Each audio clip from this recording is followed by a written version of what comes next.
tué ma fille. Fais-la souffrir. Qui n'a jamais été contrarié, qui n'a jamais été blessé par un être cher, qui n'a jamais été trahi par un proche. Bien sûr, tout le monde a déjà été contrarié. Et il arrive que lorsque la blessure est trop profonde, on a du mal à pardonner. On se dit hors de question de pardonner. Ce que cette personne m'a fait est inacceptable. Mais à cet effet, que signifie donc pardonner? Pardonner, c'est le fait de ne pas tenir compte d'une offense qu'on t'a faite, d'une erreur, d'une faute. C'est le fait de renoncer à punir, de renoncer à se venger, de renoncer à rendre le mal par le mal. Seulement, il n'est pas facile de pardonner à une personne qui t'a fait du mal.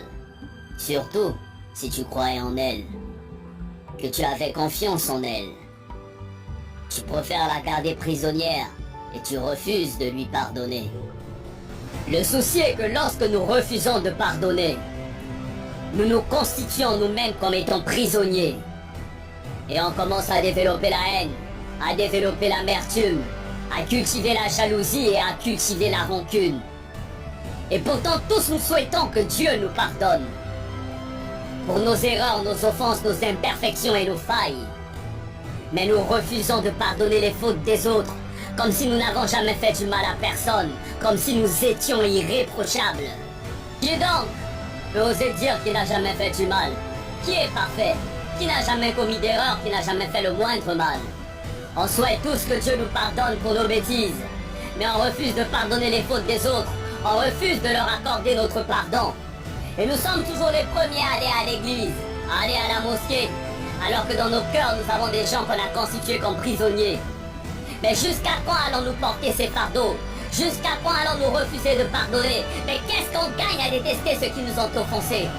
Parce que celui qui pardonne est celui qui a décidé d'avancer. Celui qui pardonne est celui qui a décidé de se libérer. Celui qui pardonne a fait le choix de donner un cadeau à quelqu'un même s'il ne le mérite pas. Parce que la rancune est une lourde pierre que celui qui pardonne n'a pas envie de transporter.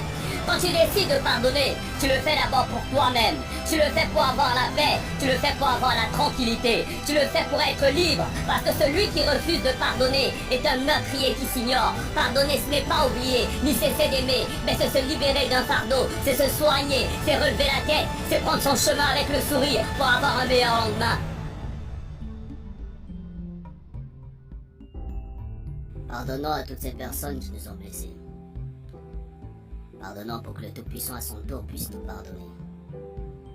Pardonnons pour être au-dessus de ceux qui nous ont contrariés. Pardonnons pour retrouver la paix et progresser.